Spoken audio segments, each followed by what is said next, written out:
Consider your last-minute meetings, get-togethers, or celebrations handled because McAllister's Deli brings their best to every event. From delivery and setup to big appetites and the smallest details, McAllister's Deli has you covered. Go to McAllistersDeli.com/catering and let's stay connected. That's McAllister's Deli in Carbondale, the official healthy choice option of Saluki Athletics. Hey, I'm Connor Onion, your host of the Saluki Standards Podcast, and this episode we're talking Saluki men's golf with Matthis Besard, the 2019 Newcomer of the Year in the Missouri Valley Conference, and that season he helped lead the Salukis to the NCAA tournament as they won the Missouri Valley Championship as a team. Matthis is from Belgium, and this conversation did happen during winter break a couple of months ago, so we're throwing it back a few months, but most of the stuff still relevant, and we'll get into Matthis' story as well. So enjoy this conversation with Matthis Besard.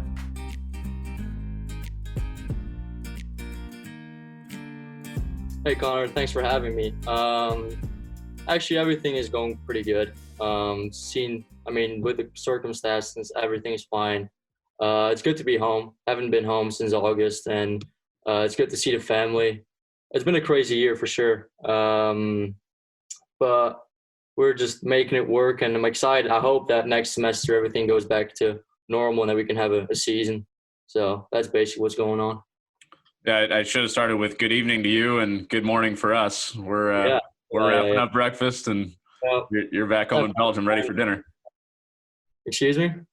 I said you're back in Belgium ready for dinner time at this point. Yeah. No, there's a 7-hour time difference, so that's a bit annoying when you get back. So it messes up your sleep quite a lot. How was the lag? Did you have a couple of days where you were jet lagged? I still have it. I can't fall asleep until 3 or 4 a.m. and then I'm trying to wake up at a normal hour. That way I can adjust, but it's pretty difficult. It usually takes me around a week to get used to it. So it's all right. It's only when I get to Belgium though. When I go to the US, it's different. It's like you just stay up late, and if you sleep 12 hours, you're totally fine. But out here, because I arrive here in the morning, like 8 a.m., I basically have to go 48 hours without sleeping. So that's the difficult part. Your family doesn't get to see grumpy Matthis though, because you got to quarantine right when you get home, right? Yeah, exactly. For 10 days, I think that's how much it's going to be.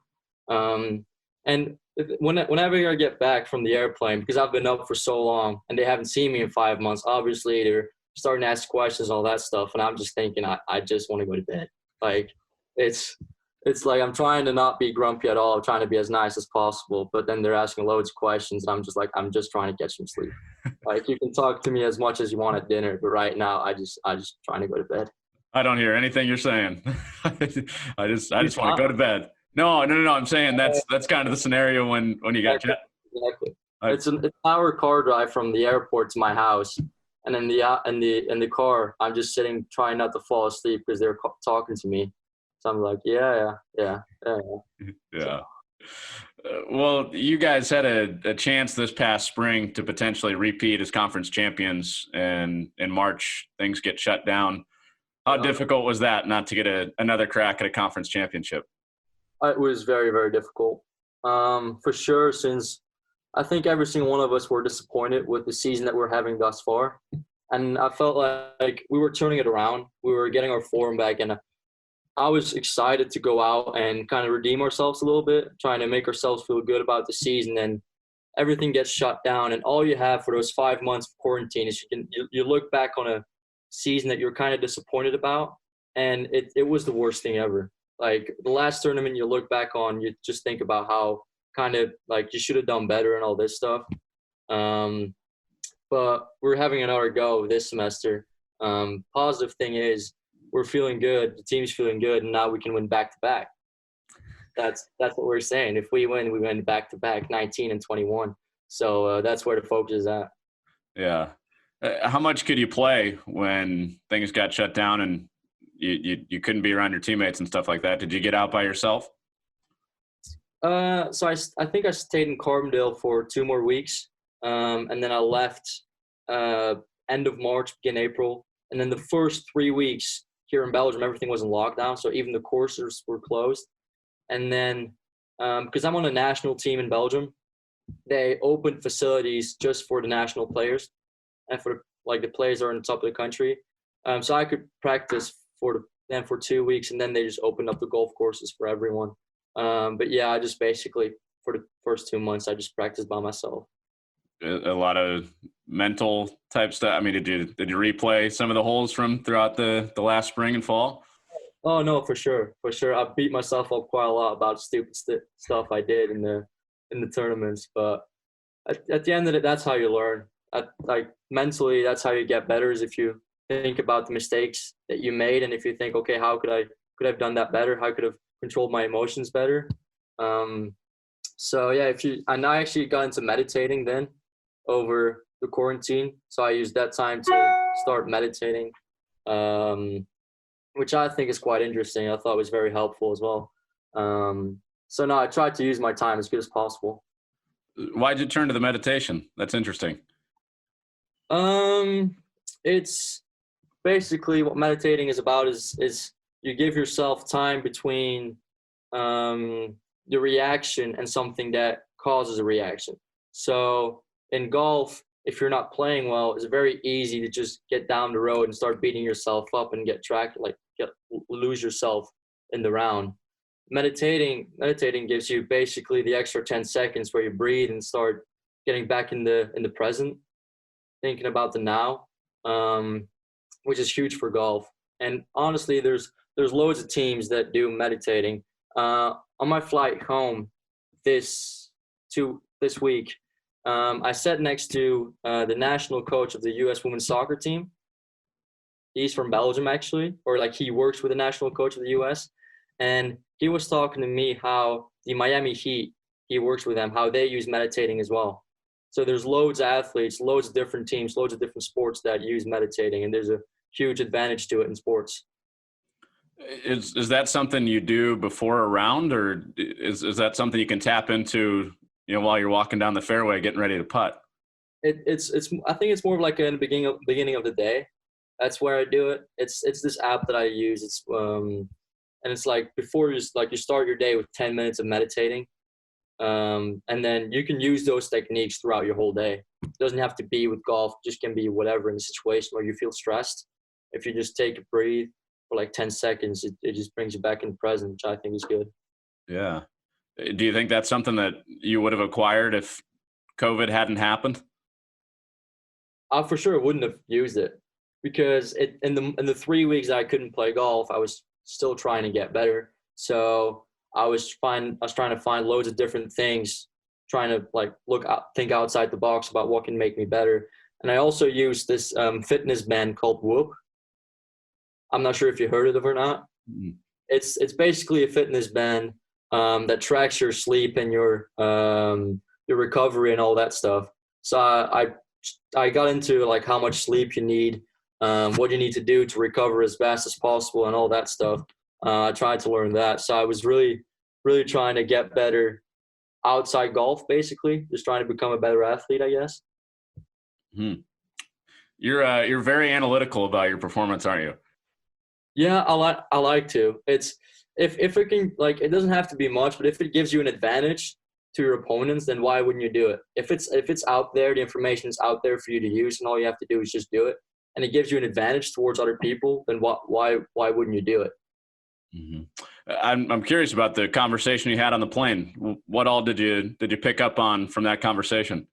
Oh, it was he was basically talking to me about a team environment. He said the environment of players is big. The environment, so you have people, you have behavior, and then you have your environment. Environment an environment pushes for people to behave in a certain way. So if you have a player that behaves differently or aggressive, this environment pushes him to be that way. So as a coach, what you think is, how can I change the environment so that player will change his behavior? That was basically all we talked about, which I thought was very interesting. that's in the context of soccer or basketball, which are team sports. How do you think that Everything. how do you think it applies to golf? Well, yeah, we're still a team of 9. I mean, if you include our coach, it's 10. Like, you're still a team of 10. Sure, you're individual when you play golf, but when you practice, when you in the gym, all that stuff, we're still a team. We still hang out with each other all the time. The environment is still the same. Yeah, we might not compete together, like not like in the same team while we're actually playing, but we're still a team. The environment is still the same, so you can still learn from it. For sure. Very interesting. Mhm. You go home, and then there's talk of trying to get the international students back on campus, but maybe you can't get back on campus during the summer. I mean, what were those weeks like? Where maybe there's some anxiety of I'm going back, or maybe I'm not going back to Carbondale. Yeah, it was very stressful. It was the one week you think, oh, like I was planning on returning to the U.S. in June to play loads of tournaments in June and July since everything out here was canceled. And then we'll see now in May, they said, yeah, internationals can't go to the U.S. So there was a period where I was talking to my teammates, internationals, and they were saying, like, Matt, I don't think we'll be able to go to the U.S. in 2020 at all. I don't think we'll be able to go back for the fall semester. And I was trying to be positive. I was saying, like, no, like, we'll be fine. It just, the situation changed so fast. We went from thinking we were not going to be able to get back at all in end of July at least, to the 1 week saying, okay, internationals can get back. And basically, as soon as we heard the news that we could get back, I hopped on a plane to the U.S. just to make sure they weren't going to change their minds. What was the timeline on that? Was it literally like the next day? It was a week. Like, I heard the news that I could get back, and that day I booked a plane to the U.S. I think it was the 3rd or the 4th of August. I was playing a tournament in Germany at that time, so I would have left straight away. But because I was playing a tournament in Germany at the time, I had to wait until the tournament was done. So that's why it took a week. But yeah, it was pretty short notice. Did you have a place lined up to live? I mean, there are a bunch of logistics things I'm sure you had to figure out in coming back and not knowing a week prior that you would be coming back. I have an apartment in Carbondale. So I live with 3 of my teammates. So I could just go into the apartment. So living wasn't really an issue. It was more like making sure they were going to let me like through at the border. So I actually got to the airport and I checked in, and then at the border control, I said I was going to go to the U.S. and they were like, are the borders open yet? And I was like, well, I'm at the airport. I hope they are. So they had to check first if the borders were open. That took like half an hour. They had to look up everything. And after they checked, like, okay, apparently they are open, they let me through. And then I had to go through border control in the U.S., which was the same story. I was international. I had to explain to them that because I'm an athlete, it was essential travel, and because I study there. And then after a while, they let me through as well. So did you have to talk your way into it? Not really. I just think it's because it was such short notice. They didn't really know what the situation was, so they had to look it up first to let me in. I didn't really talk my way through it. That's not really how it happened. That would have been quite a story if you got all the way to the U.S. and had to talk your way into getting through Border Patrol. I mean, it would have been a different story if I had to call my parents from the U.S. saying, like, yeah, they won't let me in. I need to go back to Belgium. Yeah, that would have been big. I'm glad you didn't have to do that. No, I know. Yeah. Well, not too long after that, another wrinkle for Saluki golfers. Coach Fetcho decides he's going to move on and go into the business world and give up coaching for now. What was your reaction when that went on? Seriously, it was just like it. We didn't really see. I didn't really see it coming. Like it was. He just kind of announced it, and then like I didn't see it coming at all. It was more of a we'll just have to wait and see what happens. Obviously, Coach Fetcho, he has to do what makes him happy. We all understood. yeah, it was, I don't really know. It was a bit annoying, I guess. But at the end of the day, everything's fine. Bud Light has created a seltzer so satisfying, it will have your taste buds going wild. Bud Light Seltzer is the official seltzer of Saluki Athletics. Let's talk a little bit about your 2019 season when you were MVC Newcomer of the Year, and you guys, go to the NCAA tournament after winning the MVC tournament. Yeah. I mean, just summarizing that year as a whole, I'm sure it's super exciting for you. But what was your favorite part of that year? 2019, or can I include 2018 as well? I mean, I guess it's the fall of 2018 and the spring of 19, right? I mean, for me personally, a highlight is winning my first event. I feel like it almost has to be. MVC Newcomer of the Year was big as well, because it's more of you get an acknowledgement for everything you did the whole year. It basically summarizes everything you did the whole year, and they say like you're the best new guy, which was great. As a team aspect, winning conference was something I've never ever experienced before with golf. Golf has always been an individual sport for sure when you're playing Europe. I made the national team once or twice, but we never won anything with a national team. And to actually win with a team, it was crazy. I was a bit disappointed with the way I finished that tournament, but when the team won, for me at that time, it didn't really matter anymore. It was such a good experience to win with a team. It's crazy. What's the feeling of winning an individual event versus winning a team event like that one? When you play individually, you're playing for yourself. You're not scared to let anyone down. All you do is, it's my responsibility. If I play bad and I give it away, this is me letting myself down. So if you win, all you do is you have this huge feeling of just basically you're just celebrating by yourself, and everyone's happy for you, but they don't really relate to the feeling because they're not the ones that won. You're the one, and they're happy for you. While winning with a team, you're sharing the winning feeling with 4 or 5, 8 other guys at least. So that's the difference. Is you all won, you all have the same feeling, and you share that feeling in the situation, it was amazing. Makes you want it again? Yeah, I mean, yeah, we just talk about how cool would it be if we win again. That's what everyone's doing. That's why everyone's practicing right now over off seasons, because that's the goal, to win back to back. Why do you think you were ready for that right away, to be a strong individual performer as a newcomer and also fit into a championship team? It was, when I look back on my freshman year, I feel like I didn't realize at the time what I was doing. I was just going about my business, and I was doing what I thought I needed to do to get better. When I won my first tournament, I didn't know anything about college sports. Right? I didn't know what the good teams were and what the bad teams were. You could have paired me with Auburn and Oklahoma, 2 of the biggest universities, and I wouldn't have known.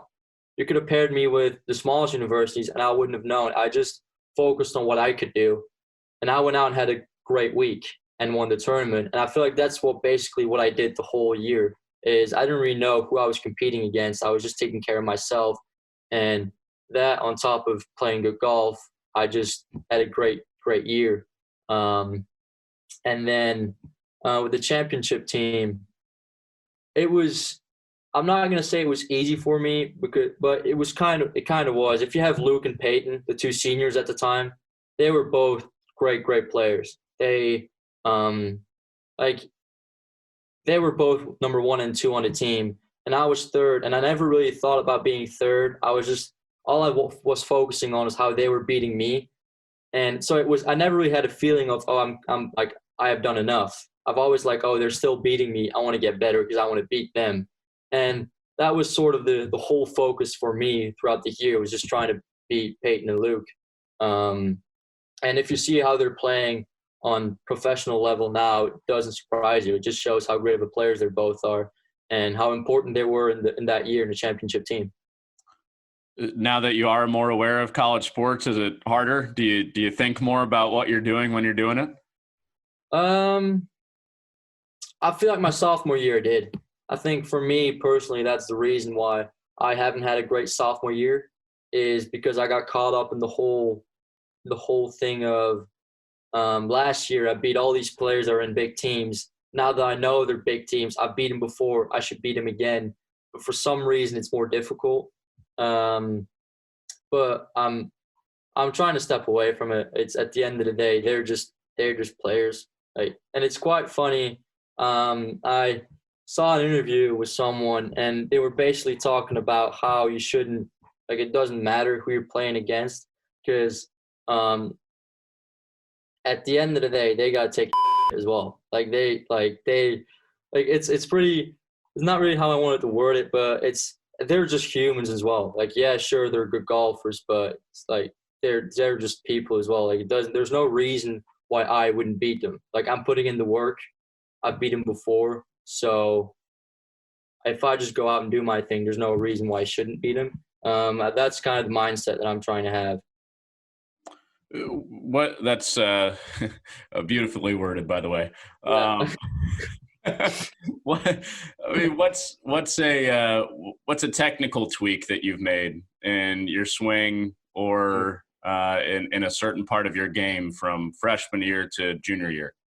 Yeah.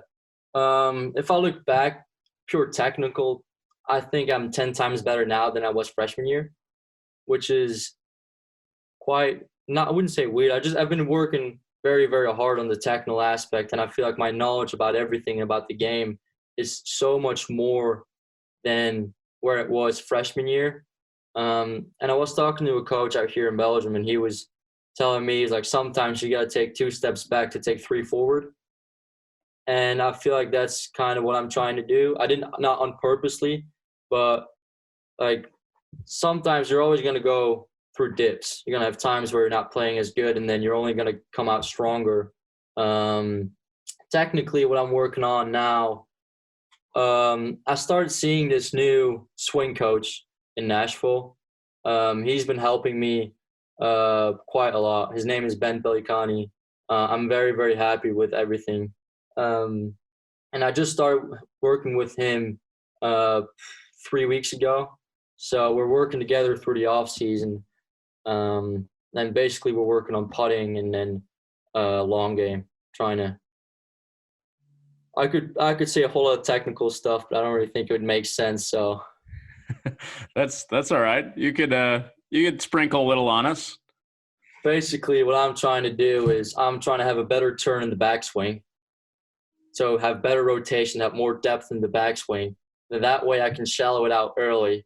And then if I deliver it right with my release, with my hands, I should have more club face stability.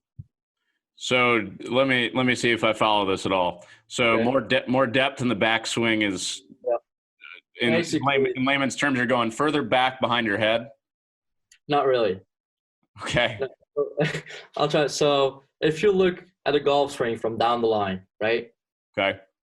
Depth means being with your hands forward or backwards. So depth means in this sense. So this would be more deep. So behind your back would be more deep, and in front of you would be less deep. So I'm trying to have more depth in my backswing, which means I'm trying to have my hands forward, more forward back.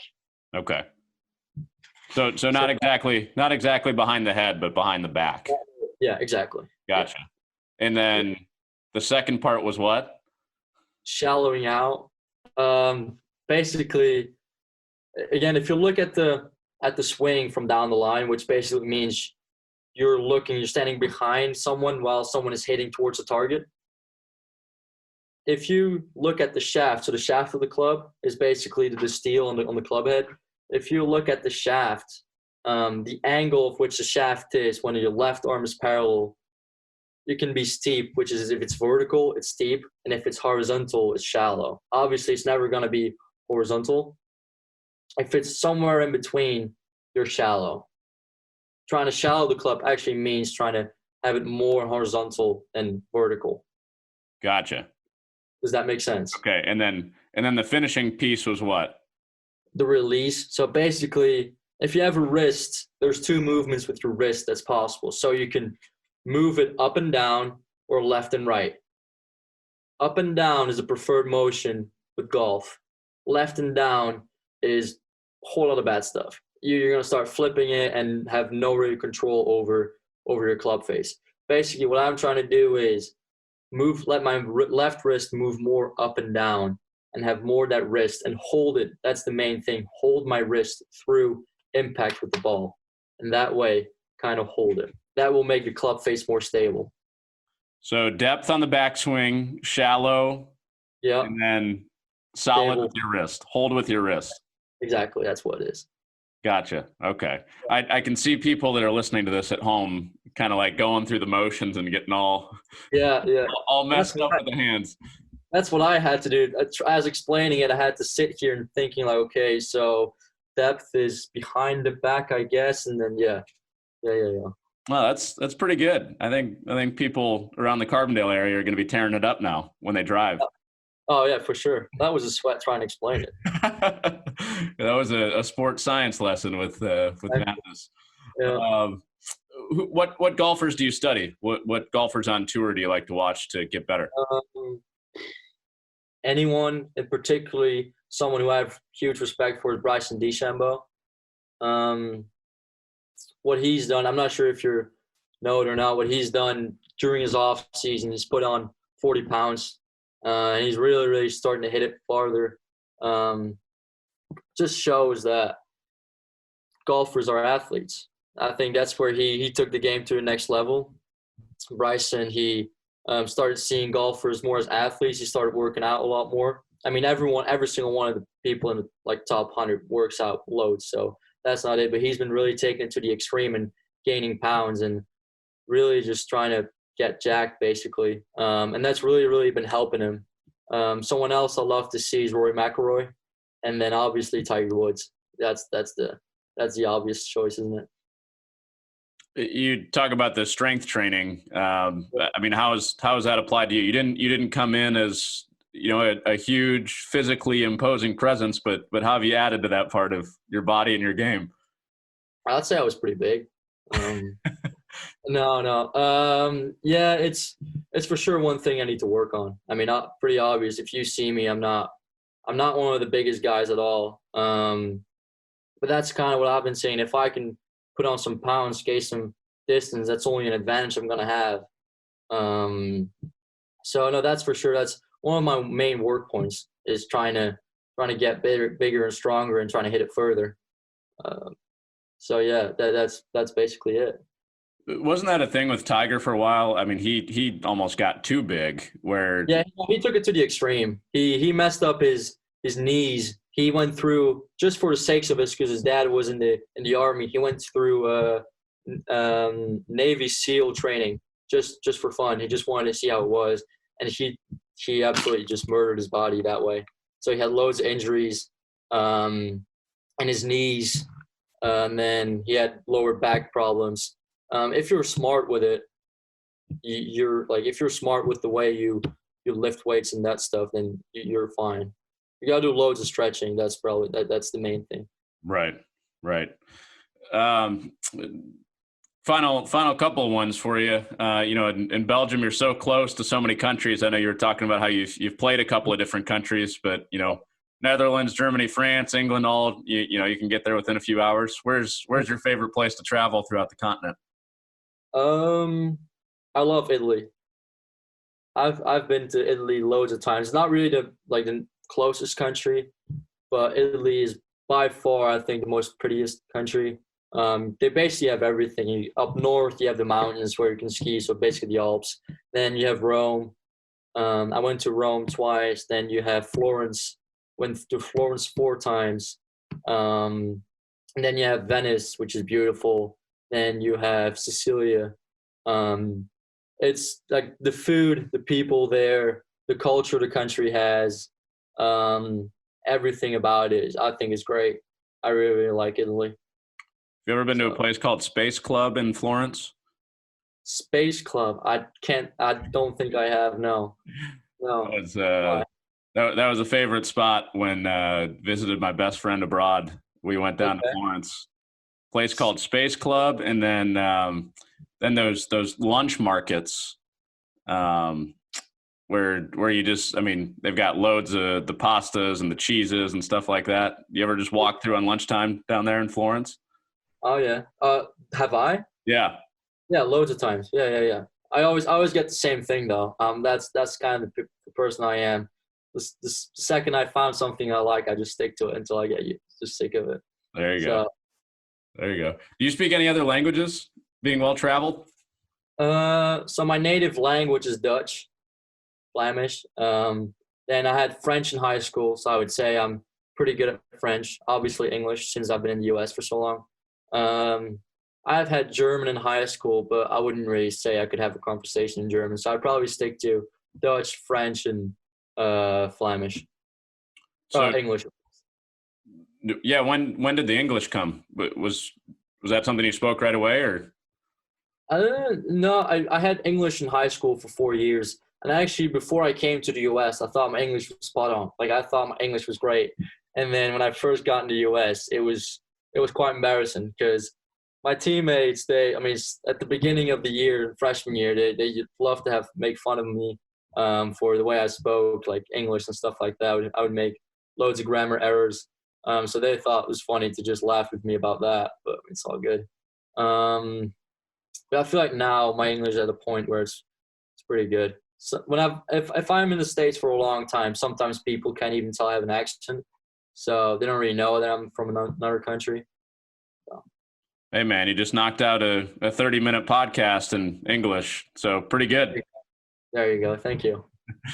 Well, thanks for doing it, man. I hope you enjoy your time back home, and we hope to see you back here in January. Yep. Thank you. Take care. All right. That's Matthis Besard here on the Saluki Standards podcast with Saluki Men's Golf.